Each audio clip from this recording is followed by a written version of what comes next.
দেখছিলেন যে বিভিন্ন বন্ডের ইন্টারেস্ট ফিক্সড পেমেন্ট কিভাবে বের করে সেই ফর্মুলাগুলো দেখিয়ে আমরা ম্যাথও হচ্ছে এক্সাম প্র্যাকটিস করেছি। হ্যাঁ, ছোট ছোট। তো জি ম্যাম। আমরা ওই simple loan, fixed payment loan, তারপর ওই যে কুপন বন্ড, ডিসকাউন্ট বন্ড, তারপর পারপেচুয়ালও আছে, রেট অফ রিটার্ন, আর হচ্ছে রিয়েল ইন্টারেস্ট রেট বা নমিনাল ইন্টারেস্ট রেট কিভাবে বের করতে হয় ওগুলোর একদম ছোট ছোট এক্সাম্পল আমরা দেখেছিলাম। তো এইটা দিয়ে চ্যাপ্টার 4 ছিল। আর চ্যাপ্টার 5 আমি একটু শেয়ার করছি। আপনাদের বইটা যেটা দিয়েছি, শেয়ারটা কি দেখা যাচ্ছে? জি ম্যাম। জি মিস, দেখা যাচ্ছে। আচ্ছা। আম, তো আমরা আজকে এই গত ক্লাসেও একটু শুরু করেছিলাম behaviour of the interest rate. তো আমরা যে ইন্টারেস্ট রেট বা ইয়েল্ড টু ম্যাচুরিটি গত চ্যাপ্টারে 4 নম্বর চ্যাপ্টারে দেখেছি। এই ইয়েল্ড টু ম্যাচুরিটি বা ইন্টারেস্ট রেটের ফ্লাকচুয়েশনের আমরা কারণগুলো বা এটা ডিটারমিনেন্ট গুলো আমরা একটু দেখব যে এটার সাবস্টেন্সিয়াল ফ্লাকচুয়েশন কেন হয়। তো এইটাতে যাওয়ার আগে আমরা হচ্ছে ওই ডিমান্ড সাপ্লাইয়ের বন্ড মার্কেট এবং মানি মার্কেট আমরা আজকে দেখব। তো সেইখানে যাওয়ার আগে এটা অবশ্য মনে হয় গত ক্লাসে দেখিয়েছি, determinant of the asset demand. ঠিক আছে? তো ওয়েলথ, এক্সপেক্টেড রিটার্ন, রিস্ক আর লিকুইডিটি। আমি হয়তো বা আজকে তাড়াতাড়িও হয়ে যেতে পারে, যেহেতু আজকে আমি কিছুই লিখছি না বা ই করবো না, সবটাই এখানে আছে। তো হয়তো বা এই চ্যাপ্টার পরের চ্যাপ্টারটা হয়ে গেলে আহ আমরা ক্লোজ করে দেব লেকচার। তো দেখেন যে wealth, expected return, risk, liquidity. তো ওয়েলথ বাড়লে আমার অ্যাসেট ডিমান্ড বাড়বে নাকি কমবে? এক্সপেক্টেড রিটার্ন যদি বাড়ে তাহলে আমার অ্যাসেট ডিমান্ডের কি হবে? হুম। তো এখানে হচ্ছে ডেফিনিশন সহকারেও আছে যে ওয়েলথ বলতে কি বোঝানো হয়েছে, এক্সপেক্টেড রিটার্নটা কি, রিস্কটা কি, লিকুইডিটি, যেটা আমরা সবাই জানি। তো এখন যদি লিকুইডিটি বাড়ে আহ, তাহলে হচ্ছে আমার অন্যান্য আহ, এই অ্যাসেটের তুলনায় আমরা যে অ্যাসেটটা হোল্ড করতে চাচ্ছি সেই অ্যাসেটের ডিমান্ড বাড়বে। ঠিক আছে? তো যদি রিস্ক বাড়ে তাহলে হচ্ছে অ্যাসেট ডিমান্ড কমবে অ্যাসেট হোল্ডিং এ। আমরা এই পোর্টফোলিও চয়েসটা আমরা ফলো করি যে কোনো কিছু আমরা ইনভেস্টমেন্টে বা অ্যাসেটে করতে গেলে, যে quantity of demanded of an asset is positively related to wealth, then quantity demanded of asset is positively related to expected return। ঠিক আছে? তো সবগুলোই পজিটিভলি রিলেটেড, শুধু হচ্ছে রিস্কের সাথে হচ্ছে নেগেটিভলি রিলেটেড অ্যাসেট ডিমান্ড। তো এই চারটা আমরা দেখি। আমরা এই এই টেবিলটা আছে একদম সামারাইজ। তো ওয়েলথের সাথে positively related asset demand, expected রিটার্নও positively, risk relative to other asset. এটা যদি চেঞ্জ হয় তাহলে আমার অ্যাসেট ডিমান্ডও চেঞ্জ হবে, অর্থাৎ এটা নেগেটিভলি চেঞ্জ হবে। আর লিকুইডিটি যদি বাড়ে তাহলে অ্যাসেট ডিমান্ডও বাড়বে। ঠিক আছে? তো এই চ্যাপ্টারে আপনারা একটু খেয়াল করে দেখবেন, এরকম টেবিল আকারে ছোট ছোট জিনিস দেওয়া আছে, একদম সামারিটা দেওয়া আছে। তো এটা দেখেই আপনি আসলে ফুল এই 2 পেজের সিনারিওটা আপনি বুঝতে পারবেন। তেমনি পরের গুলাতেও আছে এরকম ছোট টেবিল আকারে, যে ডিটারমিনেন্ট গুলো দেখবো, যে ডিমান্ড কার্ভ দেখবো এখন, supply and demand of the bond market. তো এর বন্ড মার্কেটের ডিমান্ড কার্ভ কিরকম, সাপ্লাই কার্ভ কিরকম। তার আগে আমরা ওই আপনাদের এই ফর্মুলাটা কি মনে আছে, ওই যে ডিসকাউন্ট বন্ডের ক্ষেত্রে আই যেটা আমরা বের করি, এই যে F - P divided by P. জি ম্যাম, মনে আছে। আচ্ছা, তাহলে আহ, এটা যে নর্মালি যে যদি 1 ইয়ার বন্ড হয় তখন এটার আয় এবং এক্সপেক্টেড রিটার্ন দুইটাই সেম, এই যে F - P divided by P. ঠিক আছে? তো যদি এটা হয়ে থাকে আপনারা প্লিজ দেখেন যে আহ, আপনার বন্ডের ফেস ভ্যালু হচ্ছে 1,000। ঠিক আছে? তো সেটা যদি ডিসকাউন্টেড প্রাইসে যদি 950 হয়, তাহলে ইন্টারেস্ট রেট হবে 5.3%। আপনারা নিজেরা একটু এক দুইটা চেক করেন, না হয় হচ্ছে বুঝবেন না। এখন যদি হচ্ছে 900 হয়, সেটা ফেস ভ্যালুটা চেঞ্জ হয়ে যদি হচ্ছে ডিসকাউন্টেড ভ্যালুটা যদি 900 হয়, তাহলে তার ইন্টারেস্ট রেট পাবো আমরা 11.1%। ঠিক আছে? এখানে সবগুলোই আহ, করে দেয়া আছে। তো আপনারা যদি সাথে সাথে চেক করেন, তাহলে ম্যাথও প্র্যাকটিস হয়ে গেলো, আর এটা নিয়ে কোনো কনফিউশন থাকলো না। আপনারা এক কাজ করেন, ওই 750 যেটা, সেটা একটু চেক করে দেখেন তো, এই 3% হয় কিনা।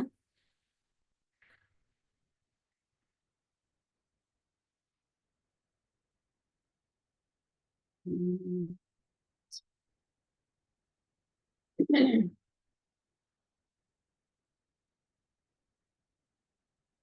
কারো হলে একটু জানাবেন।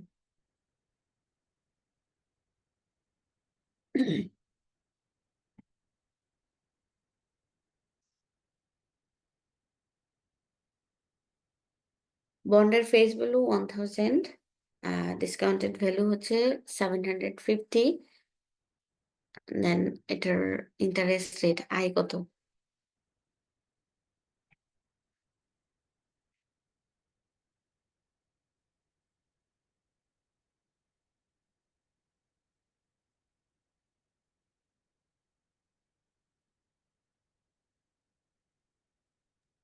ঠিক জি আছে কি? জি জি ম্যাম, ঠিক আছে। তার মানে এইভাবে চেক করলে দেখবেন সবগুলোই ঠিক আছে। ঠিক আছে? মানে যত কমবে ম্যাম তত ইন্টারেস্টেড বাড়বে পারবে। আচ্ছা, ইনভার্সলি। হ্যাঁ, এই জিনিসটাই আমি আবার আজকে আরেকটু স্মরণ করে দেব যে আমরা গত যে 4 নম্বর চ্যাপ্টারটা ছিল, সেখানেও আমরা সবগুলো বন্ডের এই সাথেই দেখলাম যে বন্ডের প্রাইস এবং ইন্টারেস্ট রেটের কিন্তু একটা নেগেটিভ রিলেশনশিপ। এখানেও আমরা তাই দেখতে পাচ্ছি। দেখেন, এখানে ডিমান্ড সাপ্লাই, বন্ডের প্রাইস আর কোয়ান্টিটি অফ ডিমান্ড।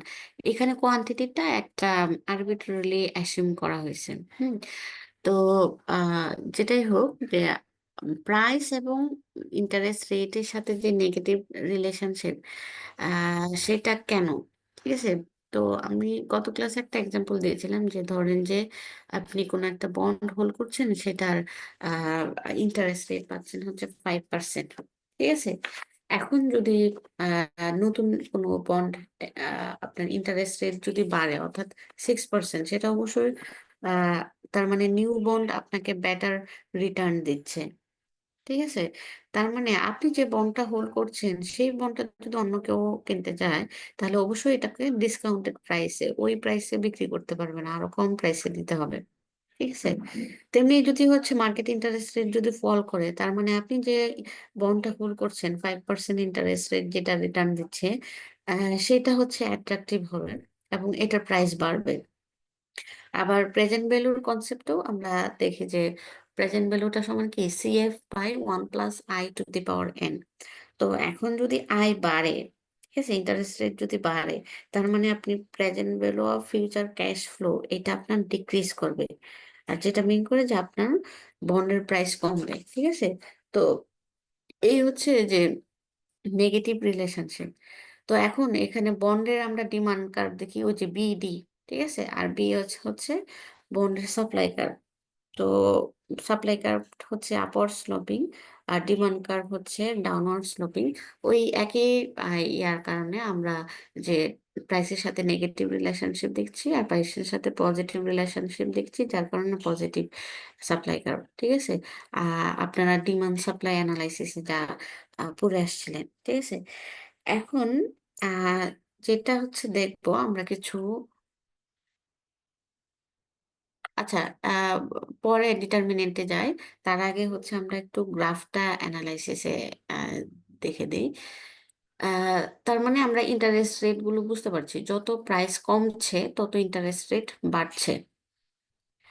তো এখন দেখেন যে যে কোনো প্রাইসে এই ডিমান্ড কার্ভ দেখলাম যে 950 যখন, তখন হচ্ছে এ বি সি ডি এভাবে করে আমরা বিভিন্ন পয়েন্ট আউট করলাম। আর সাপ্লাই কার পজিটিভ রিলেশনশিপ দেখছে, সেখানেও আমরা একটা আর্বিট্রারি পয়েন্ট নিলাম। আর এই যে এ আর এফ দিয়ে এখানের সংখ্যাটাও আমরা এই আর্বিট্রারি নিলাম, যে তখন হচ্ছে ডিমান্ড হচ্ছে 100 বা হচ্ছে বিতে হচ্ছে 200। ঠিক আছে, এভাবে করে আমরা এটা নিলাম। যেটা মেইন জিনিস দেখাতে চাচ্ছি যে ডিমান্ড সাপ্লাই সমান হলে ইকুইলিব্রিয়াম হবে।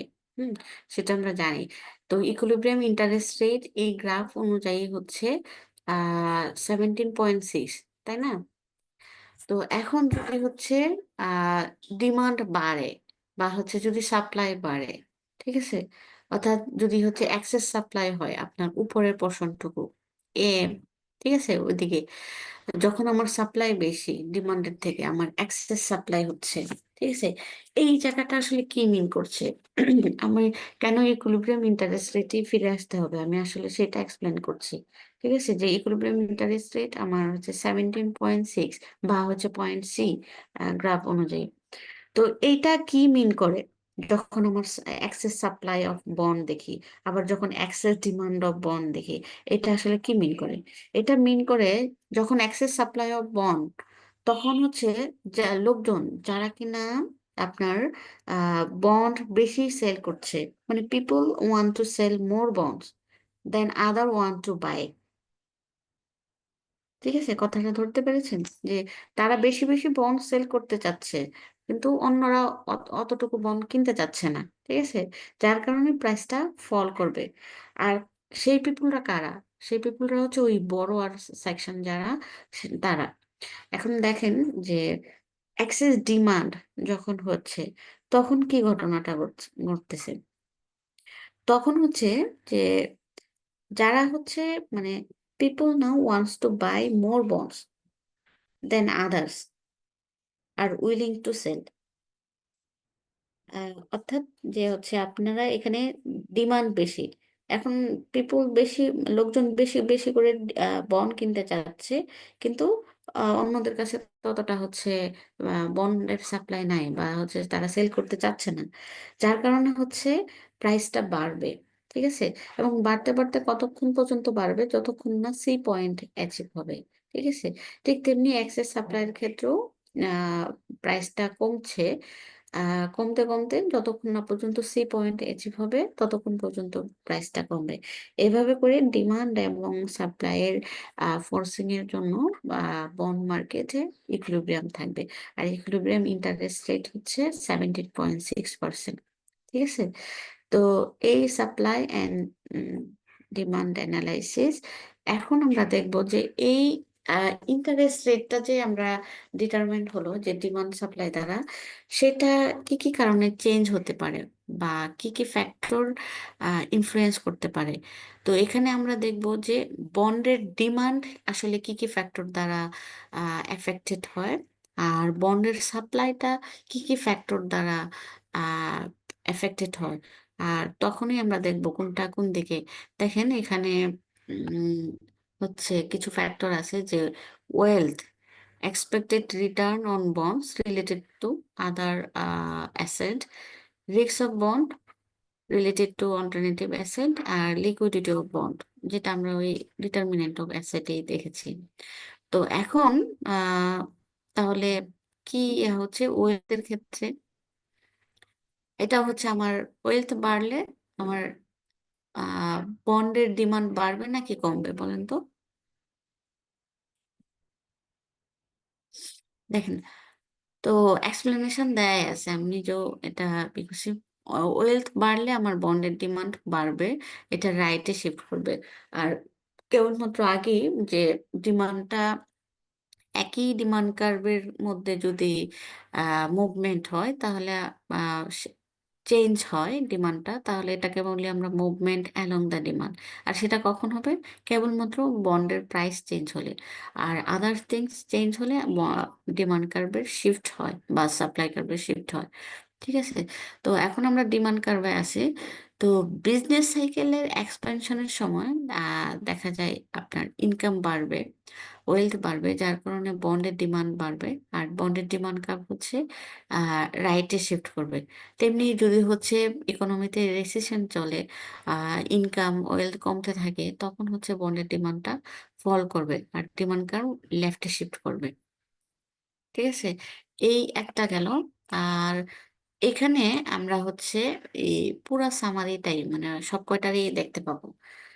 আহ, দেখেন, ওয়েলথের এটা হলো। এখন দেখেন যে এক্সপেক্টেড ইন্টারেস্ট রেট, আমরা এখানে আবার এক্সপেক্টেড ইনফ্লেশনও আছে। ঠিক আছে, আর হচ্ছে একটু এক্সপেক্টেড ইনফ্লেশনটা বলি যে যদি মনে করা হয় যে ইনফ্লেশনটা নেক্সট টাইম বাড়বে, নেক্সট মান্থ বা নেক্সট ইয়ারে এক্সপেক্টেড ইনফ্লেশন বাড়বে, তখন বন্ড সাপ্লাই আসলে কাদের পক্ষ থেকে হচ্ছে, যারা বন্ড ইস্যু করছে, তাই তো, তাদের পক্ষ থেকে। তো বন্ড ইস্যুয়ার মেইনলি হচ্ছে বড়োয়ার। যদি এটা বলি তাহলে কি ভুল হবে? বন্ড যারা ইস্যু করছে, তারা তো অবশ্যই টাকাটা কালেক্ট করার জন্যই বন্ড ইস্যু করছে, তাই না? তার মানে এটা আমরা একটু বলতে পারি যে বড়োয়ার্স পার্সপেক্টিভ। আর যারা হচ্ছে বন্ড কিনছে, তারা, এটাকে যদি বলি ল্যান্ডার পার্সপেক্টিভ, এটা কি ভুল হবে? একটু খেয়াল করেন। অর্থাৎ যে আমি বন্ড কিনছি, তার মানে কি আমি কিন্তু আপনাকে টাকাটা দিচ্ছি, তার মানে আমি ল্যান্ডার। ঠিক আছে, তো আপনি বন্ডটা ইস্যু করছেন, আপনি বড়োয়ার। ঠিক আছে, তো এই এই দুইটা জিনিস খেয়াল রাখলে একটু মনে হয় আর একটু ইজি হবে যে এক্সপেক্টেড ইনফ্লেশন যদি বাড়ে, তার মানে আপনার রিয়েল কস্ট অফ ইনফ্লেশন বাড়বে বড়োইং এর নাকি কমবে?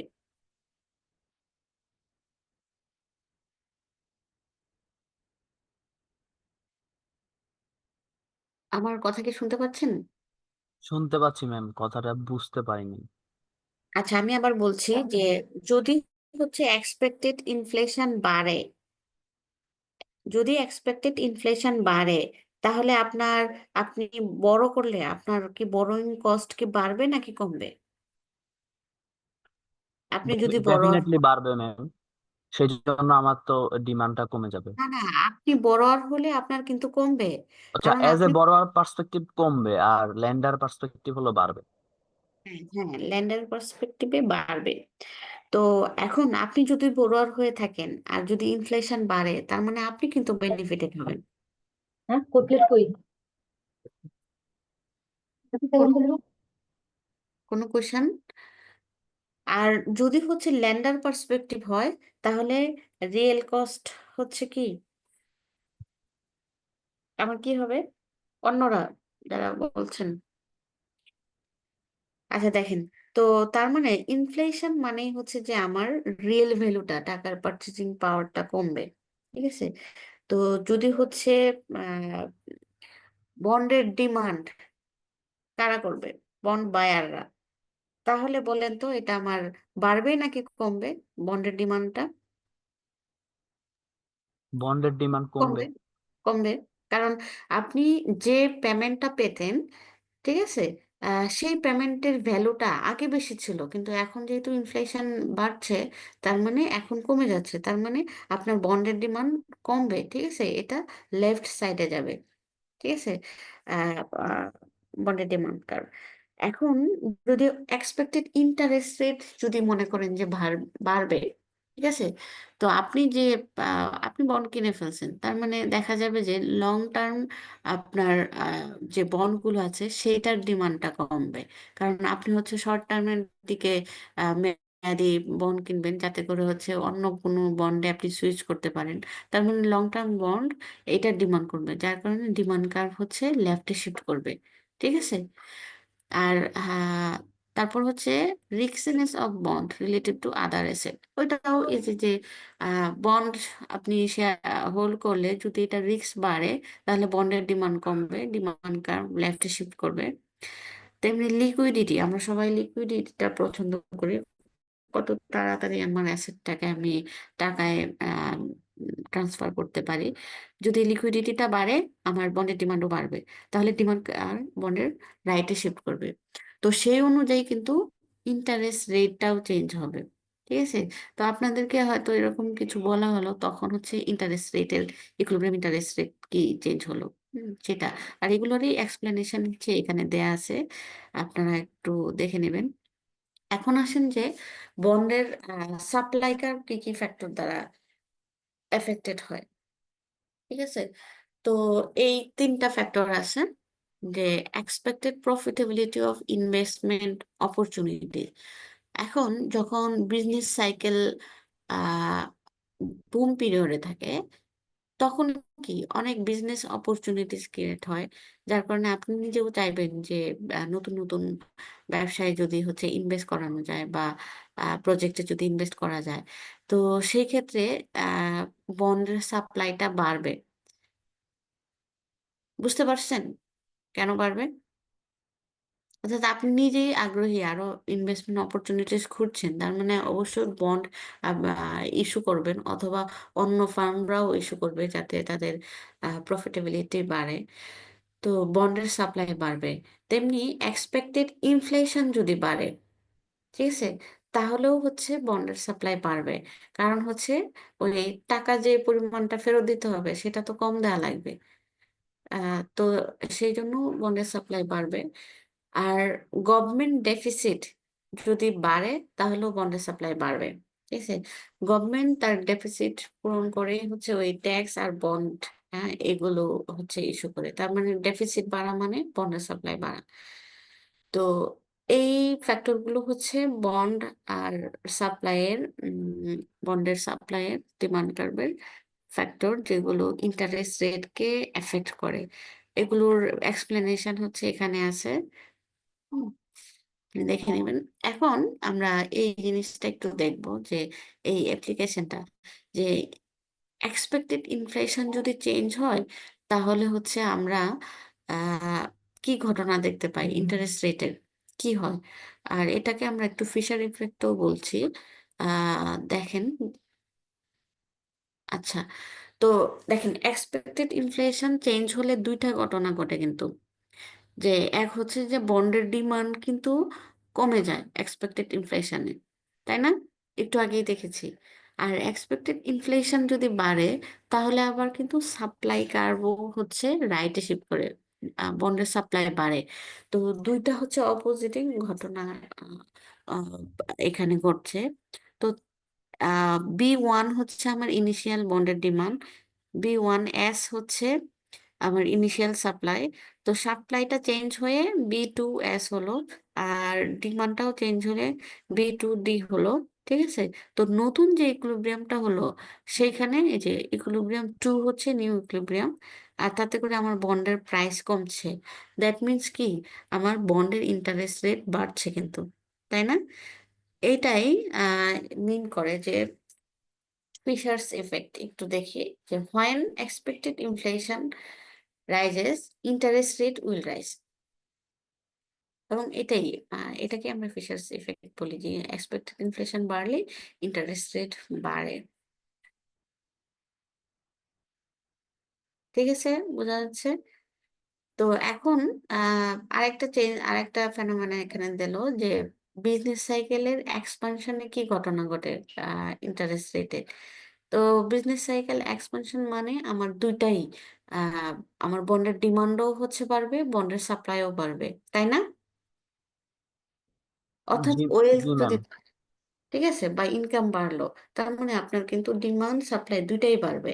এখন এখানে একটু ঘটনা হচ্ছে যে এর আগেরটাই আমরা দেখেছি যে এক্সপেক্টেড ইনফ্লেশন বাড়লে ইন্টারেস্ট রেট অবশ্যই বাড়বে, মাস্ট বি রাইজ। ঠিক আছে, কিন্তু এই ক্ষেত্রে যে বিজনেস সাইকেলের এক্সপেনশনের ক্ষেত্রে আমার ইন্টারেস্ট রেটটা বাড়বে, কমবে, নাকি একই থাকবে, এটা আসলে আমরা একটু অ্যাম্বিগিয়াস। কারণ হচ্ছে অ্যান্সারটা আমরা ঠিকভাবে দিতে পারবো না, এটা ডিপেন্ড করবে যে আমার বন্ডের ডিমান্ডটা আসলে কতটুকু বাড়ছে, বা বন্ডের সাপ্লাইটা আসলে কতটুকু বাড়ছে। ঠিক আছে, সেটার উপর ডিপেন্ড করবে। তো আপনারা হচ্ছে এরকম গ্রাফ নিজেরা টেস্ট করে একটু দেখেন যে এখানে দেখানো হলো যে বন্ডের সাপ্লাইটা বেশি বেড়েছে, ঠিক আছে, বিজনেস সাইকেলের এক্সপেনশনের কারণে, যার কারণে কিন্তু প্রাইসটা ফল করেছে। প্রাইসটা ফল করা মানে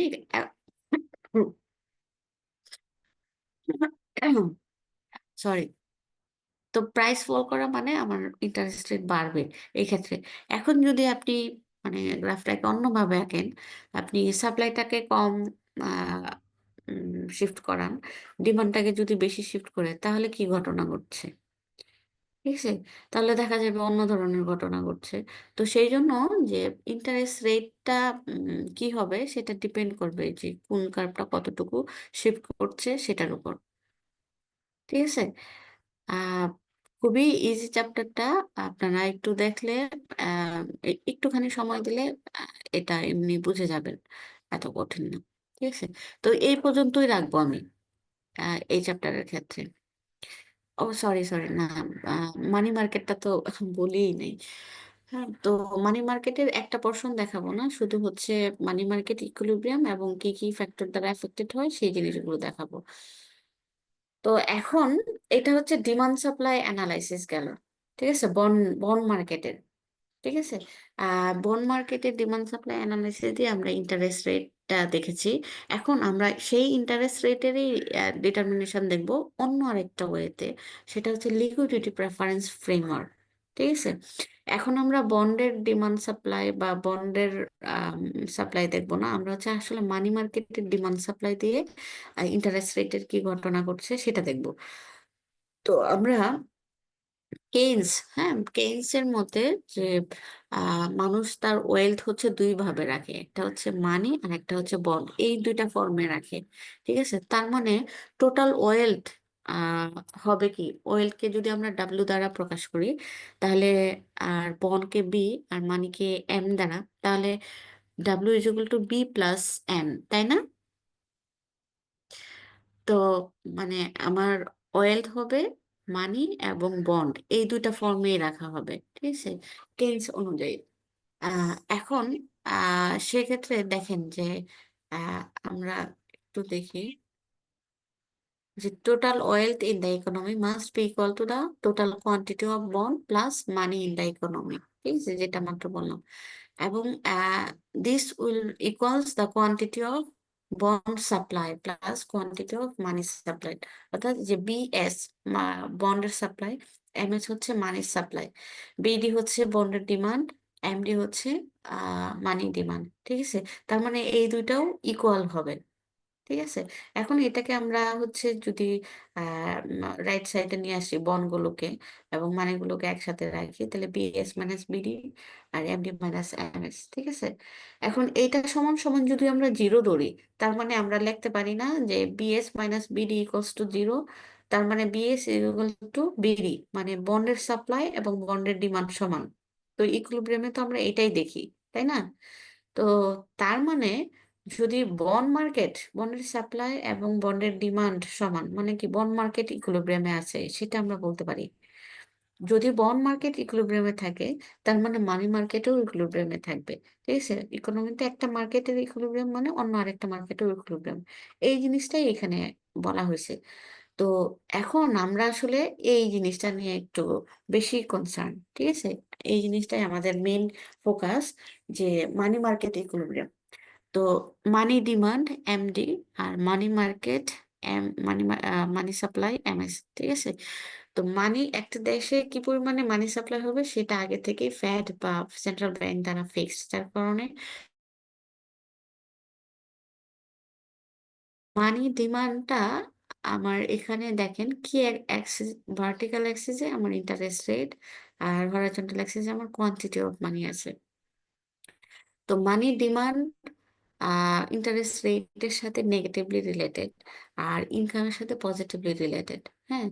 তো এখন সেই জন্যই মানি ডিমান্ড কার্ভটা ডাউনওয়ার্ড স্লোপিং, অর্থাৎ যখন হচ্ছে আপনার অপরচুনিটি কস্ট, ঠিক আছে, ইন্টারেস্ট রেট যদি বাড়ে, তার মানে আপনার অপরচুনিটি কস্ট অফ হোল্ডিং মানি বাড়বে, ঠিক আছে।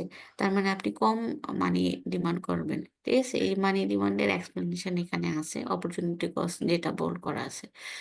তো যার কারণে এটা ইনভার্সলি রিলেটেড। এখন মানি ডিমান্ড এবং মানি সাপ্লাই যেখানে ইন্টারসেক্ট করবে সেটা হচ্ছে আমার ইকুইলিব্রিয়াম পয়েন্ট সি, এবং সেই অনুযায়ী ইন্টারেস্ট রেট আই মানে হচ্ছে 15, সেটা হচ্ছে ডিটারমাইন্ড হলো। ঠিক আছে।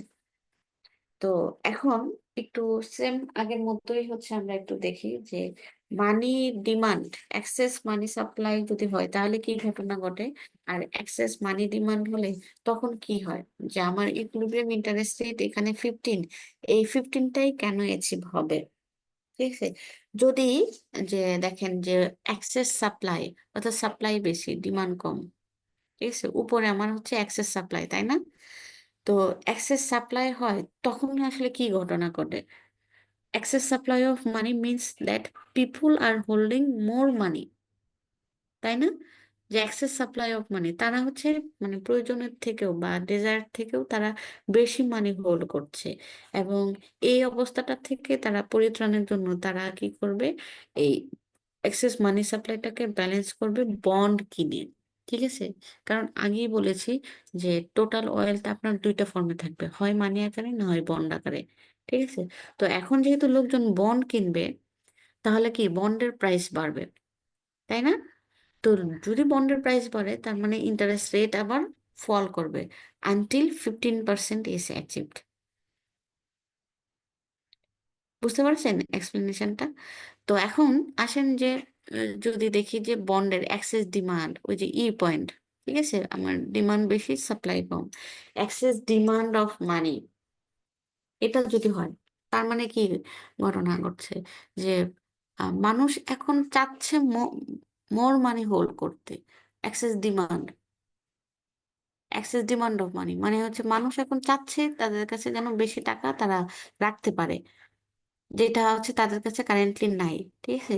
তার মানে তারা কি করবে, বন্ড কি করবে, সেল করবে না, যাতে করে তারা তাদের মানি হোল্ডিংটা বাড়ায়। তার মানে তারা বন্ড সেল করবে। হ্যাঁ। আর বন্ড যেহেতু এখন এভাবেই ইকোনমিতে মানে সবাই এটা ফলো করবে, তার মানে প্রাইস অফ বন্ড ফল করবে। আর যদি বন্ডের প্রাইস ফল করে তার মানে ইন্টারেস্ট রেট বাড়বে আনটিল 15% ইজ অ্যাচিভ। এভাবে করে ইকুইলিব্রিয়াম পয়েন্ট সি ব্যালেন্সড আসবে। ঠিক আছে। আর এভাবে মানি মার্কেটে ইকুইলিব্রিয়াম এবং ইকুইলিব্রিয়াম ইন্টারেস্ট রেট ডিটারমাইন্ড হবে। তো বুঝতে পারছেন আপনারা এগুলোকে কিভাবে এক্সপ্লেন করবেন, যে আপনারা বন্ডের ডিমান্ড সাপ্লাই দিয়েও হচ্ছে ইকুইলিব্রিয়াম দেখালেন, এবং ইকুইলিব্রিয়াম একটা ইন্টারেস্ট রেট পেলেন, সেই ইন্টারেস্ট রেটটাই কেন ইকুইলিব্রিয়াম ইন্টারেস্ট রেট, সেটার জন্য এক্সেস ডিমান্ড সাপ্লাই, সেটা এক্সপ্লেন করে এটাকে জাস্টিফাই করবেন। তেমনি মানি মার্কেটেও মানি ডিমান্ড মানি সাপ্লাই এগুলো এক্সপ্লেন করে এই 15%-এই ইন্টারেস্ট রেট বা সি কেন ইকুইলিব্রিয়াম সেটাকে জাস্টিফিকেশন করবেন excess supply of money excess demand of মানিতে কি ঘটনা ঘটে লোকজনের। ঠিক আছে। তো যার কারণে ইকুইলিব্রিয়াম অন্য আদার কোনো ইকুইলিব্রিয়াম স্টেবল না, এই সিটাই হচ্ছে আমার স্টেবল ইকুইলিব্রিয়াম। এবং বলতে পারি তাহলে আই ইকুয়ালস টু 15, আপনারা যেটা দেন চেঞ্জ করেও দিতে পারেন, তো 15ই আমার হচ্ছে ইকুইলিব্রিয়াম ইন্টারেস্ট রেট হবে। ঠিক আছে। এভাবে করে এটাকে জাস্টিফিকেশন করবেন। এখন তো আমরা মানি মার্কেট ইকুইলিব্রিয়ামও দেখলাম। হুম। তো এখন হচ্ছে এই যে মানি ডিমান্ড এবং মানি সাপ্লাই বলছি, তো মানি সাপ্লাই ওই মানি সাপ্লাই দ্বারাই এফেক্টেড। যদি মানি সাপ্লাই বাড়ে কমে সেই অনুযায়ী আমার এই যে এমএস কার্ভ সেটা রাইটে শিফট করবে অথবা লেফটে শিফট করবে। এখন মানি ডিমান্ড আসলে কি কি ফ্যাক্টর দ্বারা এফেক্টেড হয়, একটু আগে বলেছিলাম যে ইনকাম। ঠিক আছে। ইনকাম এবং প্রাইস লেভেল এই দুইটার সাথেই পজিটিভ রিলেটেড। যদি আপনার ইনকাম বাড়ে তাহলে আপনার মানি ডিমান্ডও বাড়বে, কারণ আপনি মানি বেশি হোল্ড করবেন আপনার কাছে। ঠিক আছে। তো মানি ডিমান্ড কার্ভ রাইটে শিফট করবে। আবার যদি হচ্ছে প্রাইস লেভেল বাড়ে, তার মানে আপনার সব জিনিসেই দাম বেশি। ঠিক আছে। সেটা চিন্তা করেন, তার মানে আপনি কিন্তু বেশি মানিই হোল্ড করছেন আলটিমেটলি, যে সব জিনিসপত্র কেনার জন্য। তো প্রাইস লেভেলেরও ইফেক্ট একটা আর ইনকাম ইফেক্ট একটা, দুটার কারণেই আমার মানি ডিমান্ড কার্ভ রাইটে শিফট করবে।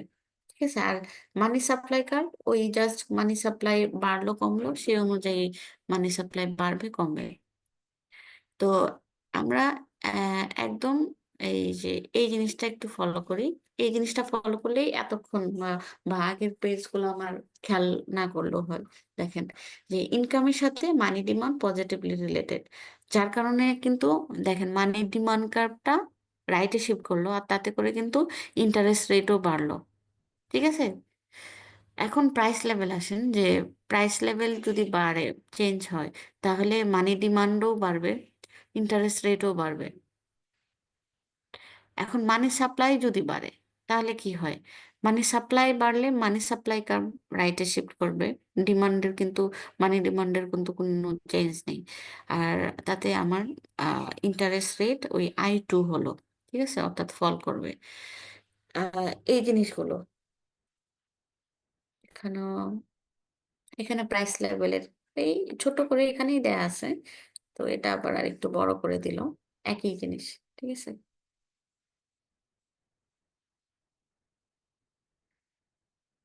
তো এই জিনিসগুলোই এক্সপ্লেনেশন এখানে একই কথা ওরা লিখছে এক্সপ্লেন করছে ছোট, ছোট জিনিস। তো আমি এই পর্যন্তই রাখবো। এখানে আরেকটা গ্রাফ ছিল আ সেটা আপাতত আর রাখছি না আপনাদের জন্য। ঠিক আছে? এক্সপ্লেনেশন। তো তাহলে এই চ্যাপ্টারটা শেষ। তো ম্যাম এই চ্যাপ্টারে এক্সাম কি তাহলে নেক্সট উইকে? হ্যাঁ, হ্যাঁ, নেক্সট উইকে এক্সাম। আচ্ছা ঠিক আছে। নেক্সট উইকে এক্সাম ওই উম আমি আরেকটা শুরু করি। তারপরে হচ্ছে বলব। এখন আ এক্সাম কি এই চ্যাপ্টার পর্যন্ত দিবেন নাকি আরেকটা চ্যাপ্টার শুরু করব সেটা পর্যন্তও দিবেন? ম্যাম এই চ্যাপ্টার পর্যন্ত থাক। এটা কোয়েশ্চেন প্যাটার্ন আপনি দেখলেই আসলে আমি যা পড়াবো তাই কোয়েশ্চেন। ঠিক আছে? ওখানে আসলে চেঞ্জ নাই। তো আমি এখানে যা দেখালাম এগুলোই যে বা এর আগের গুলো মানে যা পড়াইছি সেখান থেকেই আসবে। ঠিক আছে? আপনারা সেগুলো একটু দেখলেই হবে। বা যদি ছোট ম্যাথ থাকে, হ্যাঁ? যেভাবে দেখালাম ওই ছোট, ছোট ওই জিনিসগুলোই চাওয়া হবে। আলাদা আহামরি কিছু মানে এত করা হবে না। তবে আপনারা একটু পড়ে আসবেন। যেগুলোই দেখাইছি যে পোরশন গুলো। ধরেন যে আমি এই চ্যাপ্টারের এই লিকুইডিটি ইফেক্ট, হ্যাঁ? এই জিনিসগুলো দেখেন আ এই যে এই গ্রাফ দেখাই নাই। আমি এখান থেকে রাখবো না। যেগুলা দেখালাম সেগুলাই পড়ে আসবেন। আর ওই মার্কস অনুযায়ী হয়তো একটু ছোট বড় থাকবে। বেশি চাওয়া হলে একটু মার্কস বেশি থাকবে। আর 20 মার্কসের পরীক্ষা হবে, হ্যাঁ? আর হয়তোবা ওইদিন ক্লাস নাও হতে পারে। আমার এক্সামটাই হবে হয়তো। মানে আমি এখনো সিউর না। ঠিক আছে? উম তো পড়ে আসেন তাহলে মিডেরও কাজে দিবে। আ তো আশা করি হবে না। সমস্যা হবে না। আচ্ছা, তো এখন এই চ্যাপ্টারটা একটু দেখবো আমরা যে risk and term structure of interest rate. মানে দেখে হচ্ছে একটু কেমনই এমন হচ্ছে। কিন্তু ভেতরের জিনিসটা আসলে আ মানে খুবই ইজি। আমরা এতক্ষণ যে ইন্টারেস্ট রেটের ডিটারমিনেশন বললাম না? বা হচ্ছে ইন্টারেস্ট রেটটা যে চেঞ্জ হচ্ছে, এখানে শুধু টার্ম গুলা চেঞ্জ করলাম। একটা বললাম যে risk structure of interest rate, আরেকটা বলছি term structure of interest rate. এখন রিস্ক স্ট্রাকচার অফ ইন্টারেস্ট রেটটা আসলে কি? ঠিক আছে? সেটা একটু দেখি যে আ আমি একটু মানে আ ২ টা মানে একটু কয়েক সেকেন্ড আমি একটু সময় নিচ্ছি। একটু একটা ফোন আমি একটু করে নিচ্ছি। উম জাস্ট কয়েক সেকেন্ড।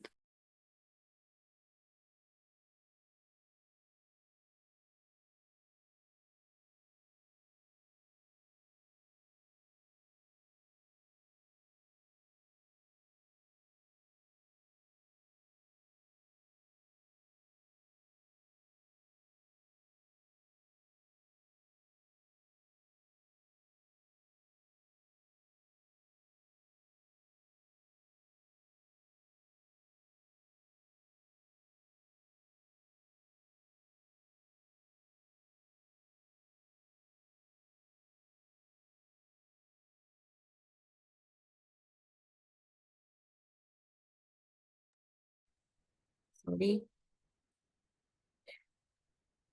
তো আচ্ছা, যেটাতে ছিলাম যে রিস্ক স্ট্রাকচার, ঠিক আছে, যে ইন্টারেস্ট রেটের সাথে আমরা এখন দেখবো যে বন্ডের তো নিশ্চয়ই একটা ম্যাচুরিটি আছে, তাই না? যে ম্যাচুরিটি অনুযায়ী এটা ম্যাচুরিটি বন্ডের ইন্টারেস্ট রেটকে এফেক্ট করে, বা ম্যাচুরিটি ছাড়াও রিস্ক, লিকুইডিটি, হ্যাঁ, ট্যাক্স, এগুলো হচ্ছে ইন্টারেস্ট রেটকে এফেক্ট করে, ঠিক আছে? তো why bond with same term maturity have different interest rate, ঠিক আছে? এই অ্যান্সারটা খুঁজতে গেলে আমরা দেখবো যে যদি হচ্ছে সেম ম্যাচুরিটি থাকে, তারপরেও বন্ডের ইন্টারেস্ট রেট ডিফারেন্ট হয়, কারণ হচ্ছে হয়তো বা ওর রিস্ক বা লিকুইডিটি ফ্যাক্টর বা হচ্ছে ইনকাম ট্যাক্স, এই তিনটা জিনিস এফেক্ট করে, এবং এইগুলোর সাথে যেটা রিলেশন সেটাকে আমরা বলছি যে risk structure of interest rate, ঠিক আছে? অর্থাৎ এখানে বন্ডের ম্যাচুরিটি সেম, কিন্তু রিস্ক, লিকুইডিটি আর ইনকাম ট্যাক্স এই রুল অনুযায়ী ইন্টারেস্ট রেটটা ডিফারেন্ট, বা ইন্টারেস্ট রেটের স্ট্রাকচারটা ডিফারেন্ট হবে। সেটা হচ্ছে আমার risk structure of interest rate. তেমনি যে term structure of interest rate হচ্ছে যে বন্ডের যদি রিস্ক বা লিকুইডিটি বা ট্যাক্স এগুলো যদি সেম থাকে, যদি কেবলমাত্র বন্ডের ম্যাচুরিটিটা ডিফারেন্ট হয়, আর সেই কারণে যদি বন্ডের ইন্টারেস্ট রেটও ডিফারেন্ট হয়, তখন এটাকে বলছি যে term structure of interest rate. দুইটা ক্লিয়ার? রিস্ক স্ট্রাকচার আর টার্ম স্ট্রাকচার।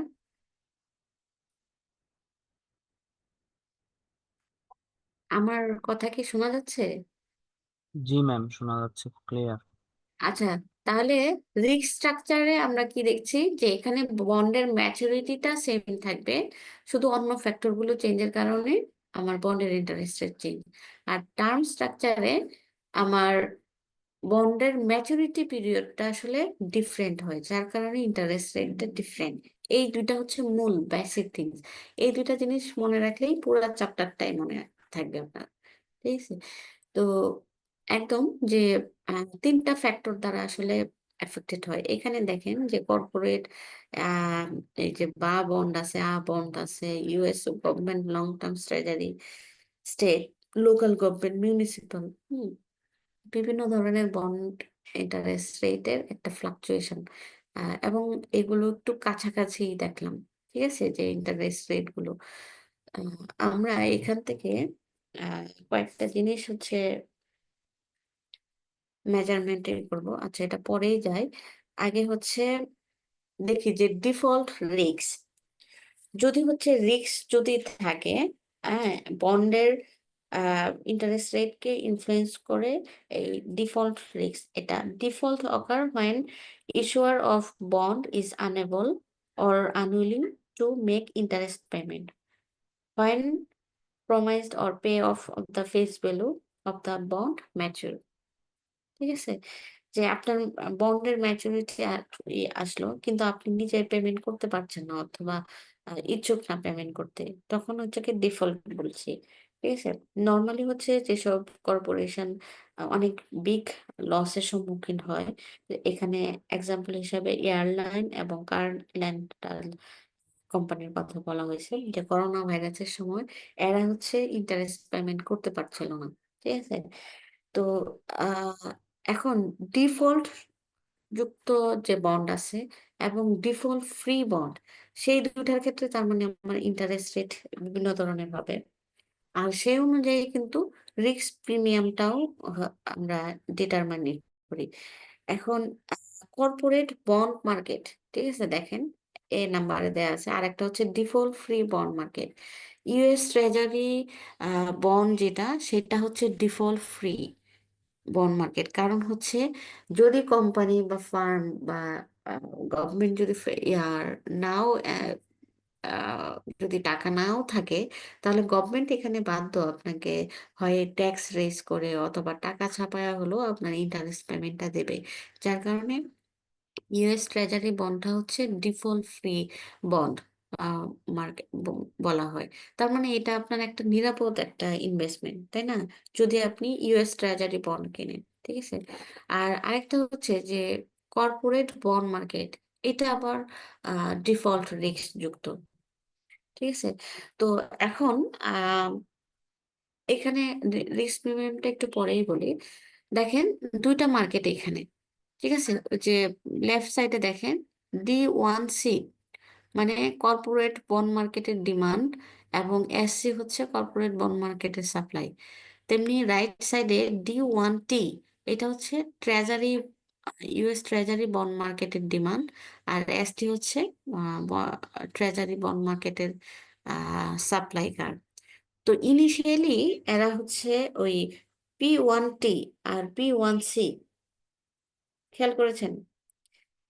তো ইনিশিয়ালি P1C আর P1T দুইটাই সমান, এবং তাদের ইন্টারেস্ট রেটও কিন্তু সমান, ঠিক আছে? এখন ধরেন যে রিস্ক বাড়লো, ঠিক আছে? তাহলে an increase in default risk, তাতে আমার কর্পোরেট বন্ড কার্ভ কোন দিকে শিফট করবে, আর হচ্ছে ট্রেজারি বন্ড কার্ভ কোন দিকে শিফট করবে।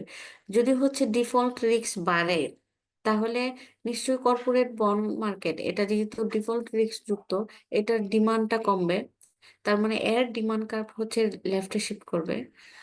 আর যেহেতু ট্রেজারির বন্ড, এখানে রিস্ক বাড়লেও আপনার রিস্ক নাই, কারণ হচ্ছে গভর্নমেন্ট আপনাকে লাস্টলি হচ্ছে আপনাকে হয় টাকা ছাপিয়ে অথবা ট্যাক্স বাড়িয়ে হলেও আপনাকে পেমেন্ট করবে।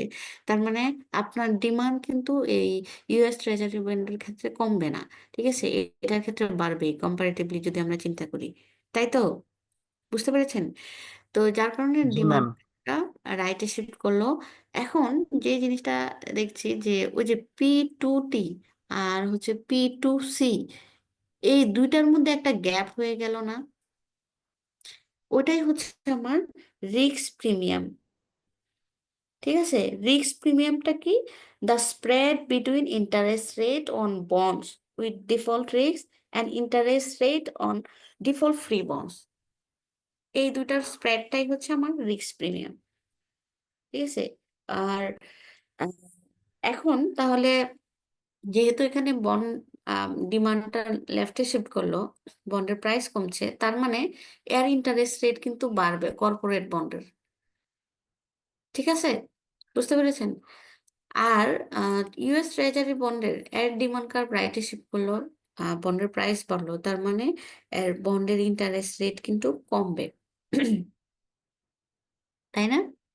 তো এই এক্সপ্লেনেশন দেয়া আছে, আহ, এটাই বলা হয়েছে, আপনি একটু দেখবেন। আর এখানে হচ্ছে একটা টেবিল দিয়ে বিভিন্ন বন্ডের রেটিং দেখাইছে, যে কোনটা কোন গ্রেডের বন্ড, সেটা আপনারা চাইলে একটু দেখে নিতে পারেন। যেমন হচ্ছে ম্যাম এটা কি বা ক্রেডিট bond রেটিং? হচ্ছে লোয়ার, হ্যাঁ ক্রেডিট রেটিং, লোয়ার ক্রেডিট গ্রেডের হবে। তো এগুলো দেখালো। তো মেইনলি আমরা যেটা দেখবো এরপরে, যে লিকুইডিটিও আছে। হুম। তো আর করোনার টাইমে, যে কোভিড পিরিয়ডে হচ্ছে এরকম বা বন্ডের যেটা হচ্ছে রিস্ক ফ্রি বা ডিফল্ট ফ্রি, হ্যাঁ, তো ওই বা বন্ডের ডিমান্ড বেড়েছিল, সেটা একটা অ্যাপ্লিকেশন এখানে দেয়া আছে। ওই যে আমরা এখানে ট্রেজারি বন্ডের কথা বলছি না, সেখানেই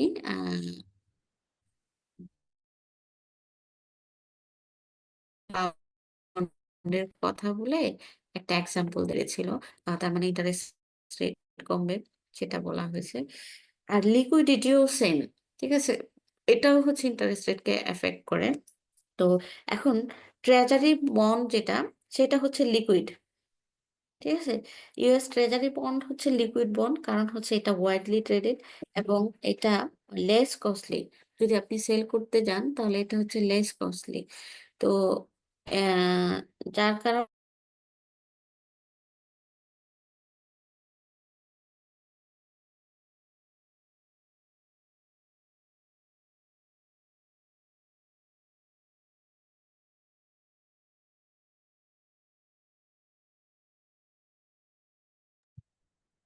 দিলেন না ওই মনে কি হয়। করলেন? হ্যালো, আচ্ছা, এখন কি শুনতে পাচ্ছেন আমার কথা? জি মিস, শুনতে পাচ্ছি। শোনা যাচ্ছে ম্যাম, বাট স্ক্রিন শেয়ারটা অফ হয়ে গেছে। কতক্ষণ ধরে না আমি বুঝতে পারিনি আসলে। কতক্ষণ কি হলো বুঝতে পারিনি, আমি আবার শেয়ার করছি। না মিস উইথিন মানে কয়েক সেকেন্ড, আপনি বেশিক্ষণ না।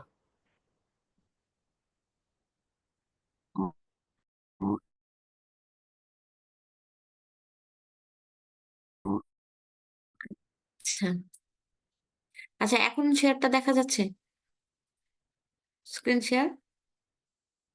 Yes ma'am, visible. আচ্ছা, তো আমরা এই যে লিকুইডিটিতে ছিলাম, তো এটাও আমরা সেম এই গ্রাফ দ্বারা আমরা বোঝাতে পারি। ঠিক আছে, লিকুইডিটির এফেক্টটা যদি বোঝানো হয়, তো ইউএস ট্রেজারি বন্ড, হ্যাঁ, তো কর্পোরেট বন্ড হচ্ছে ট্রেজারি বন্ডের তুলনায় কম লিকুইড। ঠিক আছে, তো এখন যদি সেম যে লিকুইড যদি বাড়ে কমে, তাহলে আমরা আহ, এই ইন্টারেস্ট রেটের কি এফেক্ট হয়। ধরেন যে দুইটাই কর্পোরেট এবং ট্রেজারি বন্ড দুইটাই হচ্ছে ইকুয়ালি লিকুইড। আমরা প্রথমে ইনিশিয়ালি দিলাম, ওই যে ইনিশিয়াল পয়েন্টটা আমার ওই যে P1C, আর এখানে হচ্ছে P1T, এভাবে যদি ধরি, তার মানে ইন্টারেস্ট রেট দুটাতেই সেম। এখন কর্পোরেট বন্ড যেহেতু কম লিকুইড ট্রেজারি বন্ডের তুলনায়, ঠিক আছে, তাহলে কোনটার ডিমান্ড কার্ভ রাইটে বা লেফটে শিফট করবে বলেন তো?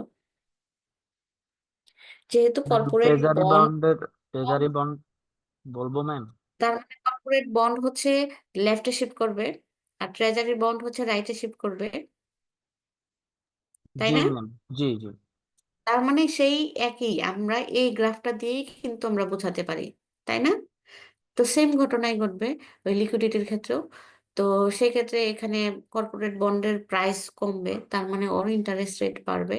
আর এখানে ট্রেজারি বন্ডের প্রাইস বাড়ছে, তার মানে ইন্টারেস্ট রেট কম আহ, কমবে। ঠিক আছে, তো এই একই জিনিস আপনারা দেখবেন। আরেকটা হচ্ছে যে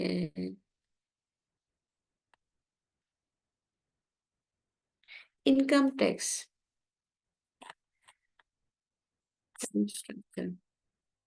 আচ্ছা, ইনকাম ট্যাক্স এটাও হচ্ছে এফেক্ট করে। মিউনিসিপাল বন্ডের কথা বলা হয়েছে এখানে। মিউনিসিপাল বন্ড আর কর্পোরেট বন্ড একই। ঠিক আছে, যে কর্পোরেট বন্ডটা মানে কি এখানে ডিফল্ট রিস্ক আছে, তার মানে মিউনিসিপাল বন্ডও সেম, যে default risk. Municipal bonds are certainly not default free. ঠিক আছে, তো আমরা একটু উদাহরণ দেখব যে মিউনিসিপাল বন্ডে নর্মালি হচ্ছে লোয়ার ইন্টারেস্ট রেট থাকে দেন ট্রেজারি বন্ড। দেখি, এই যে একটু দেখেন যে মার্কেট ফর মিউনিসিপাল বন্ড আর মার্কেট ফর ট্রেজারি বন্ড। ঠিক আছে, তো ইনিশিয়াল ডিমান্ড মিউনিসিপাল বন্ডের D1M আর ট্রেজারি বন্ডের D1T। ঠিক আছে, এখন যদি আরেকটা জিনিস এখানে বলে যায় যে ট্যাক্স ফ্রি কিছু কিছু বন্ডের ক্ষেত্রে আপনারা দেখবেন যে ট্যাক্স এজাম্পশন পাওয়া যায়, তাই না? আবার কিছু কিছু ক্ষেত্রে আবার পাওয়া যায় না, এরকমও হতে পারে। তো এখানে মিউনিসিপাল বন্ড যেটা, সেটার হচ্ছে একটু কোথাও ছিল যে মিউনিসিপাল বন্ডকে এই ট্যাক্স অ্যাডভান্টেজটা দেওয়া হয়, যে ট্যাক্স এজাম্পশন পাওয়া যায়। তার মানে কি মিউনিসিপাল বন্ডের ডিমান্ড বাড়বে না যেহেতু ট্যাক্স এজাম্পশন পাচ্ছেন? জি ম্যাম। হ্যালো, শুনতে পাচ্ছেন? জি আচ্ছা, ম্যাম, তার মানে মিউনিসিপাল বন্ডের ডিমান্ড বাড়বে, আর কম্পারেটিভলি ট্রেজারি বন্ডের তাহলে যেহেতু ওই সুবিধাটা নাই, তাহলে ওর কমবে। ডিমান্ডটা কম। ঠিক আছে, তো সেই অনুযায়ী যেহেতু ওর ডিমান্ড কমবে, প্রাইস কমবে, তার মানে ওর আবার ইন্টারেস্ট রেট বেড়ে যাবে। আর মিউনিসিপাল বন্ডের ডিমান্ড বাড়বে, কিন্তু হচ্ছে প্রাইস বাড়ছে, তার মানে ইন্টারেস্ট রেট কমছে। ঠিক আছে, তো এই একটা ইফেক্ট আছে ইন্টারেস্ট রেট কনসিডারেশন, কিভাবে ট্যাক্স, ইনকাম ট্যাক্স কিভাবে ইন্টারেস্ট রেটকে এফেক্ট করে। এখানে একটা এক্সাম্পল দেয়া আছে যে 2017 সালে ট্রাম্পের একটা হাই ট্যাক্স পেয়ারদের ট্যাক্স কমিয়ে দিয়েছিল, এই যে 39.6 থেকে 37%-এ। তো এটার একটা এফেক্টও পড়েছিল মিউনিসিপাল বন্ডের। এটা আপনারা একটু আহ, দেখে নেবেন। ঠিক আছে, যে লোয়ার ইনকাম ট্যাক্স ট্রেজারি বন্ডে মোর ডিজায়ারেবল হয়েছিল, যার কারণে ডিমান্ড কার্ভ রাইটে বা লেফটে শিফট করবে, সেই অনুযায়ী ট্রাম্পের একটা ঘটনার কথা ওরা বলছে। এই হচ্ছে আমরা রিস্ক স্ট্রাকচার দেখলাম। এখন হচ্ছে টার্ম স্ট্রাকচার দেখব। এখানেও আহ কিছু জিনিস আছে, দেখি। তো টার্ম স্ট্রাকচারে হচ্ছে ম্যাচুরিটি পিরিয়ডটা ডিফারেন্ট, আর রিস্ক, লিকুইডিটি বা ট্যাক্স কনসিডারেশন আমরা যে তিনটা ফ্যাক্টর আলাদা আলাদা দেখলাম সেগুলো সেম, কেবলমাত্র হচ্ছে ম্যাচুরিটি ডেটটা হচ্ছে ডিফারেন্ট, যার কারণে ইন্টারেস্ট রেটটা ডিফারেন্ট। এখানে দেখেন যে একটা ইল্ড কার্ভের কথা বলা হয়েছে, ইন্টারেস্ট রেট। আচ্ছা, আপনি একটু আপনাদের এটা সরায় নিন।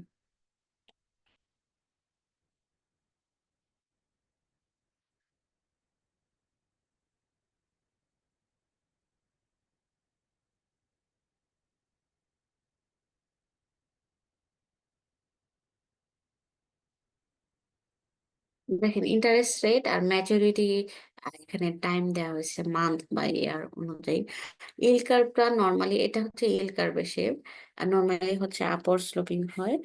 তো ইল্ড কার্ভটা কি আহ, সেটা একটু দেখি যে আহ, এটা কি bond with identical risk, liquidity and tax may have different interest rate because their timing remaining to maturity date are different. হুম, আর এটাই yield কার্ভটা a plot of yield on bonds with differing term to maturity but same risk, liquidity and tax consideration. হ্যাঁ, এই আপনার yield কার্ভটা হচ্ছে maturity date অনুযায়ী different, সেটাই বললো ওরা। এখানে আবার দেখেন বিভিন্ন ধরনের বন্ডে আছে, 20 years bond, 3 to 5 years average, আবার 3 মান্থস ট্রেজারি বিল, শর্ট টার্মের কথাও বলা হয়েছে। আহ, আমরা মূলত এই তিনটা জিনিস এই এম্পিরিক্যালি ফ্যাক্ট তিনটা জিনিস নিয়ে আমরা একটু দেখবো, দেখে তারপর একটু আমরা জানবো যে এই 4 নাম্বার গ্রাফ এই অনুযায়ী আমরা আসলে কি দেখতে পাচ্ছি, যে interest rate on bonds of different maturities move together over time. আর আরেকটা জিনিস বলা হচ্ছে যে when short term interest rate are low, yield curve are more likely to have an upward slope. আর যখন short term interest rate high থাকে তখন হচ্ছে ইল্ড কার্ভটা ডাউনওয়ার্ড অথবা ইনভার্টেড শেপ হয়। তো এটা আমরা লাস্টের দিকেও দেখবো যে ইল্ড কার্ভের বিভিন্ন ধরনের আছে। তো এখন yield curve almost always slope upward, এই তিনটা ফ্যাক্ট আমরা, এই তিনটা সত্য একদম। হুম, তো সেই জিনিসটাই আমরা এখানে তিনটা থিওরি দিয়ে আমরা দেখবো। ঠিক আছে, এখন আহ তিনটা থিওরি হচ্ছে, একটা এক্সপেকটেশন থিওরি, একটা হচ্ছে মার্কেট সেগমেন্টের থিওরি, আর একটা লিকুইডিটি প্রিমিয়াম থিওরি। এই তিনটা থিওরি অনুযায়ী একটু দেখি যে কোন থিওরিটা এই আমাদের যে এই তিনটা ফ্যাক্ট বললাম সেই তিনটা ফ্যাক্টকে সাপোর্ট করে বা কি। তো আমাদের যে এক্সপেকটেশন থিওরি সেটা হচ্ছে, আমরা এটা একটু করে রাখি, সেটা এই আমার 1 আর 2-কে সাপোর্ট করে এক্সপেকটেশন থিওরি। তো এক্সপেকটেশন থিওরিটা কি সেটাও আমরা দেখবো। আর সেগমেন্টেড মার্কেট থিওরি যেটা, সেটা হচ্ছে আমার শুধু 3 নম্বরটা, অর্থাৎ ইল্ড কার্ভ অলমোস্ট অলওয়েজ আপার স্লোপ, হ্যাঁ, সেটাকে সাপোর্ট করে কেবল। লিকুইডিটি প্রিমিয়াম থিওরি হচ্ছে আমার এই তিনটা ফ্যাক্টকেই কভার করে। ঠিক আছে, তো এখন এক্সপেকটেশন থিওরিটা আসলে কি বলে। তো এক্সপেকটেশন থিওরি দেখেন যে the interest rate on long term bond will equal the average of the short term interest rate that people expect to ochre over the life of the long term bond. ঠিক আছে, যে short interest rate on long term bond, একটু খেয়াল করেন। Long term বন্ডের interest rate এবং short term বন্ডের average interest rate, এই দুইটা হচ্ছে সমান হবে। ঠিক আছে, আমরা একটু সরাসরি ইয়াতে চলে যাই। আর এখানে কিছু অ্যাজাম্পশনও আছে। দেখেন যে এক্সপেকটেশন থিওরির পেছনে কিছু assumption. Key assumption behind this theory is that buyer of the bond do not prefer bonds of one maturity over another. ঠিক আছে, তো মূল কথা এখানে হচ্ছে যে বন্ড গুলো হচ্ছে পারফেক্ট সাবস্টিটিউট হবে। If bonds with different maturity are perfect substitute, then expected return on those bonds must be equal. এটাই হচ্ছে আমার এখানে মূল কথা। একটু দেখেন, আর সেটা এক্সাম্পল দিয়ে আমরা বুঝবো, তাহলে আমরা একটু করতে পারবো। দেখেন এখানে দুইটা সিনারি একটু দেওয়া হয়েছে। একটা সিনারি হচ্ছে যে purchase 1 year bond and when it mature in 1 year purchase another 1 year bond. একটু একটু খেয়াল করেন, দুইটা সিনারির কথা বলা হয়েছে যে আপনি 1 year মেয়াদি একটা বন্ড কিনলেন, তারপরে যখন এটা মেয়াদ পূর্ণ হলো তখন আরেকটা 1 year মেয়াদি বন্ড কিনলেন। আর 2 নম্বর সিনারিওতে বলা হচ্ছে যে আপনি 2 বছর মেয়াদি একটা বন্ড কিনেন। তো দুইটারই হচ্ছে অ্যাকচুয়ালি যে ইন্টারেস্ট রেটটা সমান হবে এক্সপেকটেশন থিওরি অনুযায়ী, হচ্ছে এই মূল কথা। তো এখন সেটারই হচ্ছে আপনারা একটু ছোট ছোট ম্যাথ থাকবে এগুলোই, যে মানে এটা আসলে ম্যাথও বলা চলে না। তো আপনাদের একটু খেয়াল করলেই তাহলে এগুলো পারবেন। যে এখানে দেখেন দেয়া আছে, দেয়া আছে এক্সাম্পল, এই যে ফর এক্সাম্পল।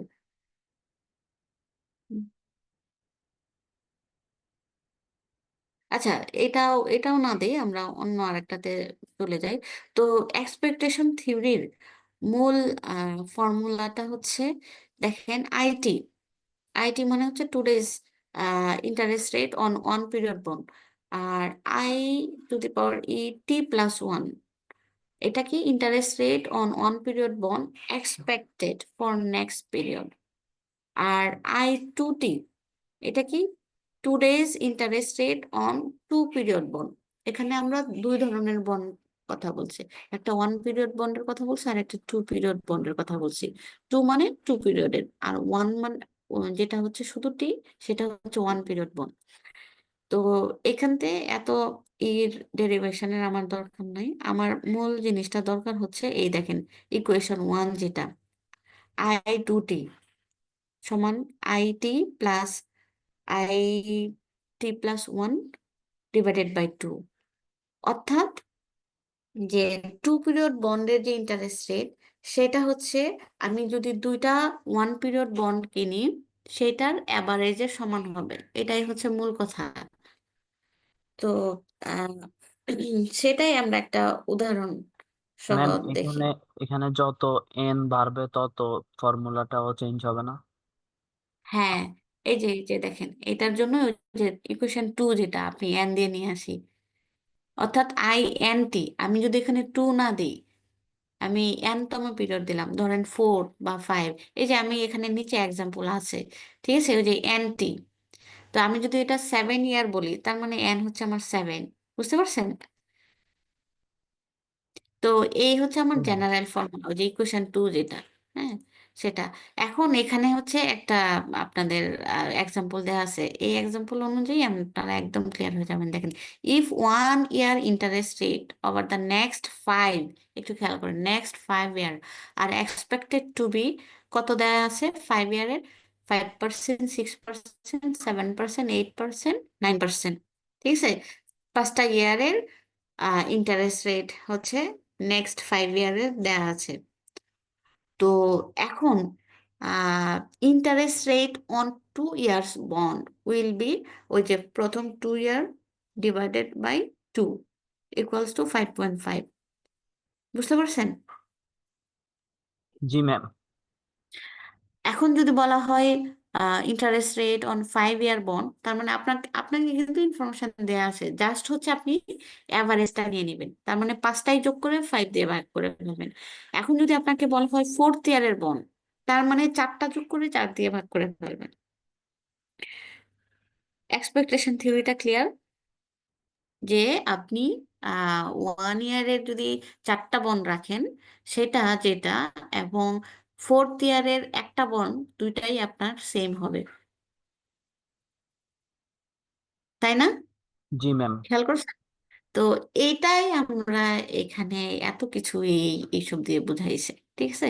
আমাদের মূল ফর্মুলা হচ্ছে যে এইটা, মানে 2 ইয়ার বন্ডের ক্ষেত্রে, আর nতমর ক্ষেত্রে আমার হচ্ছে এই যে এটা, ঠিক আছে। nতম দিয়ে আমরা অ্যাভারেজটা নিলাম। তো আর হচ্ছে আমরা একটু আগে বলেছিলাম না যে এই তিনটা ফ্যাক্ট, এই তিনটা ফ্যাক্ট 1 2 3, তো এক্সপেকটেশন থিওরি হচ্ছে 1 2 কে সাপোর্ট করে। এটা হচ্ছে আপনারা নিজেরা পড়ে নেবেন, ঠিক আছে। যে এক্সপেকটেশন থিওরি যে 1টাকে কিভাবে এক্সপ্লেন করে, হ্যাঁ, এক্সপেকটেশন থিওরি 2 নাম্বারটাকে কিভাবে এক্সপ্লেন করে দেয়া আছে, আপনারা ইন্টারেস্টেড হলে পড়ে নেবেন। এখন আমি চলে যাচ্ছি যে সেগমেন্টেড মার্কেট থিওরি, এটা আসলে কি। এটার নাম শুনেই আসলে বোঝাই যাচ্ছে যে এটা। তো এখানে segmented market theory of the term structure says markets for different maturity bond is completely separated. ঠিক আছে? Interest rate of on a bond of a particular maturity is then determined by supply and demand of that bond and not affected by expected return.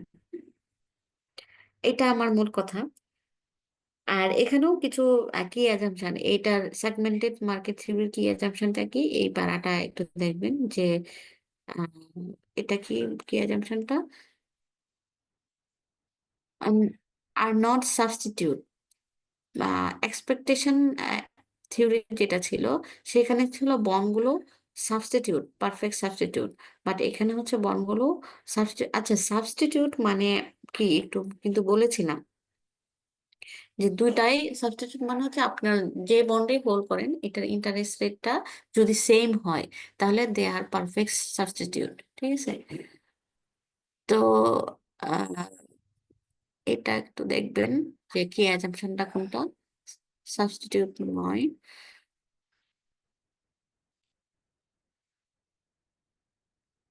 আচ্ছা, তো expectation থিওরির ঠিক অপোজিটটাই হচ্ছে এই segmented market theory. কারণ expectation থিওরিতে আপনার perfect substitute বলা হয়েছে, আর এখানে হচ্ছে substitute but not perfect substitute. তো আমাদের আরেকটা জিনিস, ছোট্ট একটু ম্যাথ আছে, যে লিকুইডিটি প্রিমিয়াম বা প্রেফার্ড হ্যাবিটা থিওরি। এই জিনিসটা কি, লিকুইডিটি প্রিমিয়াম থিওরি, এখানেও আমরা হচ্ছে ওই যে এক্সপেকটেশন থিওরিতে যে আমাদের ফর্মুলাটা ছিল, আমরা সেটাই ফলো করব এখানে। শুধু হচ্ছে আরেকটা হচ্ছে লিকুইডিটি প্রিমিয়াম হচ্ছে অ্যাড হবে, এই যে L&T, ঠিক আছে। এটা অর্থাৎ আগের মতোই হয় যে আমরা 2 পিরিয়ডের যদি ইন্টারেস্ট রেট জানতে চাই, তাহলে দুইটা যোগ করে 2 দিয়ে ভাগ। আর এখানে অ্যাড হবে কেবলমাত্র যে প্রিমিয়াম, ঠিক আছে।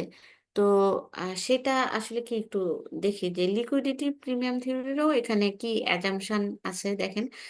কি assumption is that bonds of different maturity are substitute, একটু খেয়াল করেন, substitute, which means that expected return on bond does influence the expected return on a bond of different maturity, ঠিক আছে।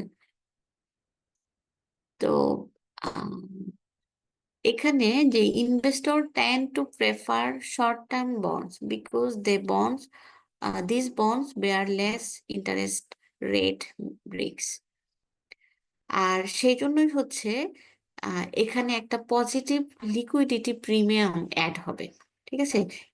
একটু খেয়াল করেন যে investor tend to prefer short term bonds because this bonds bear less interest risk, ঠিক আছে।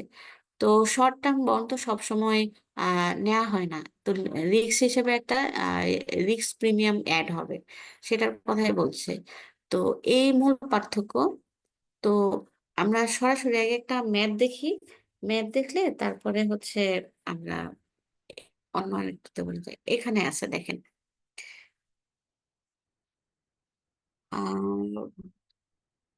আচ্ছা, suppose that, একটু খেয়াল করেন, suppose that 1 year interest rate over the next 5 years কি যে 5, 6, 7, 8, 9%, ঠিক আছে?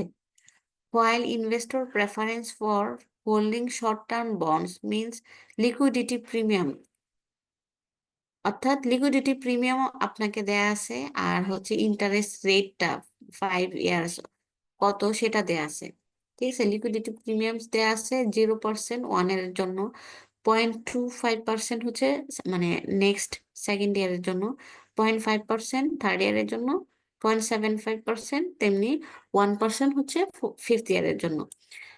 তো সেক্ষেত্রে আপনার ইন্টারেস্ট রেট আমি যদি বলি 2 ইয়ারের ক্ষেত্রে, তাহলে সেটা কি হবে? 2 ইয়ারের ক্ষেত্রে আপনার এখানে ইন্টারেস্ট রেটটা দেওয়া আছে 5 and 6 ডিভাইডেড বাই 2, যেহেতু 2 ইয়ার, প্লাস হচ্ছে 2 ইয়ারের যে আপনার লিকুইডিটি প্রিমিয়াম থাকবে সেটা। তো বোঝা গেছে পার্থক্যটা? জি ম্যাম, বোঝা গেছে। তেমনি এখন যদি আমি বলি যে তাহলে আপনি interest rate on third year bond, এটা কি হবে? তার মানে 5, 6, 7 এই তিনটা যোগ করে 3 দিয়ে ভাগ করে লিকুইডিটি প্রিমিয়াম কোনটা হবে? 0.5, জি ম্যাম। তাই না? তো জি। এই হচ্ছে পার্থক্য এক্সপেক্টেড থিওরি আর হচ্ছে লিকুইডিটি প্রিমিয়ামের সাথে, যে এটার মধ্যে লিকুইডিটি প্রিমিয়ামটা অ্যাড হবে। আচ্ছা ম্যাম, আচ্ছা, এটা কেন অ্যাড হয়? এটাই তো যে হচ্ছে নর্মালি ইনভেস্টররা হচ্ছে রিস্ক ফ্রি, তাই না? মানে অনেক হ্যাঁ, ইনভেস্টর শর্ট হচ্ছে টার্মের রিস্ক ফ্রি। হ্যাঁ, শর্ট টার্মে তারা রিস্কটা নিতে চায় না, মানে শর্ট টার্ম বন্ডটা হোল্ড করলে আপনার রিস্ক ফ্রি থাকবেন। কিন্তু সবসময় কি শর্ট টার্ম হয়? আমরা তো লং টার্মও নেই, বা ইনভেস্টররা তখন যে একটা রিস্ক দিতে হয়, রিস্ক প্রিমিয়াম, ঠিক আছে? সেই জন্যই হচ্ছে আহ, এই এলএনটি মানে রিস্ক প্রিমিয়ামটা অ্যাড হয়ে যায়, ঠিক আছে, প্রতি বছরের সাথে সাথে। বুঝতে পারছি। আচ্ছা, এখানে আরেকটু ছোট ছোট দুইটা জিনিস আছে, এটা বললেই এই চ্যাপ্টারটাও শেষ। আহ, আচ্ছা, কোথায় ছিলাম আমি একটু দেখে নিই। আচ্ছা, তো আমরা প্রেফার্ড হেবিটা একটু, লিকুইডিটি প্রিমিয়ামটা তো বুঝলাম, হ্যাঁ। তো এইটার সাথে ক্লোজলি রিলেটেড হচ্ছে এই যে প্রেফার্ড হেবিটা থিওরি। এটা কি বলছে? It assume that investor have a preference for bonds of one maturity over another, অর্থাৎ আপনি মানে কোন বন্ড হোল্ড করবেন সেটার আপনার একটা প্রেফারেন্স, আপনার প্রেফারেন্স আছে কোন বন্ডে আপনি ইনভেস্ট করবেন, সেই অনুযায়ী এটার নামকরণ হয়েছে। তো আহ, আর যেহেতু রিস্ক অ্যাভার্স যারা ইনভেস্টর আছে তারা কিন্তু শর্ট টার্ম বন্ডের কথা, ওই যে মাত্রই যেটা বলছিলেন, শর্ট টার্ম বন্ডের ক্ষেত্রে আমরা যারা রিস্ক অ্যাভার্ট আছি আমরা শর্ট টার্ম বন্ড প্রেফার করব লং টার্ম বন্ডের তুলনায়, তাই না?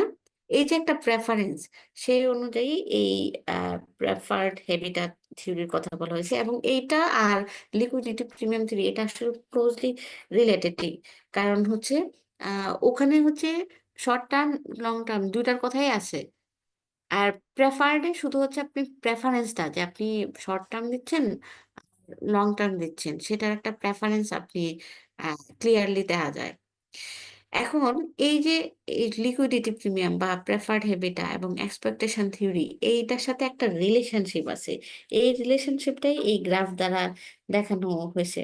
যে লিকুইডিটি প্রিমিয়ামে যেহেতু একটা লিকুইডিটি প্রিমিয়াম দিতে হয়, তার মানে অবশ্যই আপনার এখানে ম্যাচুরিটি ইনক্রিজ করার সাথে সাথে ইয়েল্ড কার্ভটা এটা একটা পজিটিভ শেপ থাকবে, এই যে দেখেন পজিটিভ উপরে, তাই না? যেহেতু একটা লিকুইডিটি প্রিমিয়াম আপনাকে দিতে হয়, তার মানে এক্সপেকটেশন থিওরিতে আমরা নর্মাল একটা ধরে নিই, এটা যে আনচেঞ্জড অর্থাৎ ফ্ল্যাট, এই যে হরাইজন্টাল, ঠিক আছে।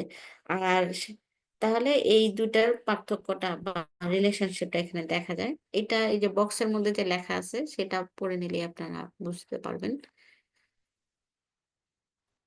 আর কি আছে? আর লাস্টলি এখানে অনেক ধরনের কথাবার্তা আছে। লাস্টলি হচ্ছে যে আপনি এই কার্ভটা যে ইল্ড কার্ভের কথা একটু আগে বলছিলেন, যে short term interest rate, long term interest rate. তো ইল্ড কার্ভ স্টিপলি আপওয়ার্ড, এটা হচ্ছে একের ক্ষেত্রে একটু দেখেন এটা কখন হবে।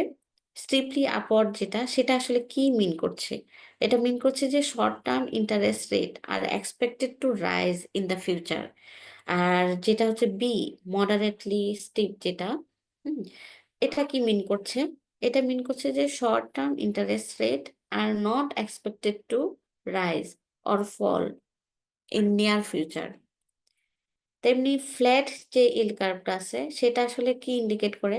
সেটা ইন্ডিকেট করে যে short term rate are expected to fall moderately in future.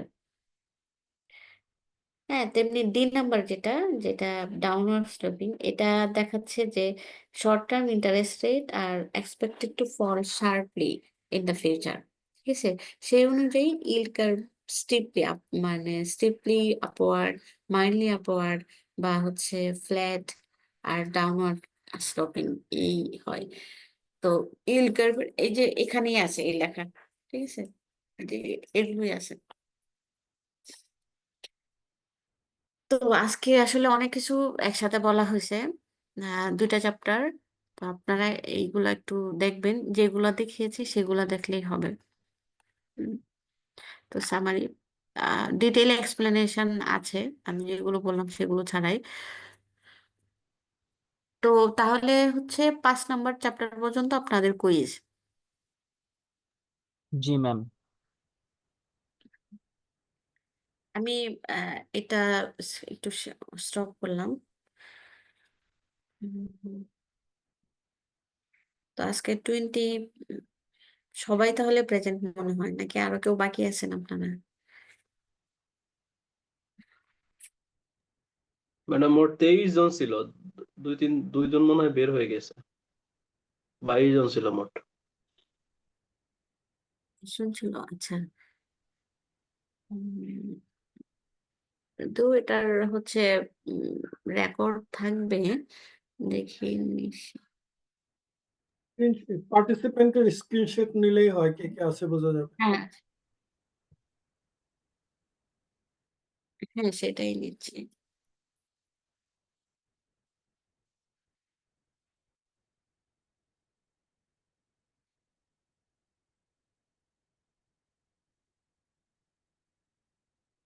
আচ্ছা, তাহলে নেক্সট উইক পরীক্ষা থাকছে। উম, যা পড়িয়েছি তাই, হ্যাঁ। অত বেশি একটু একটু পড়াশোনা করেন, আশা করি সমস্যা হবে না।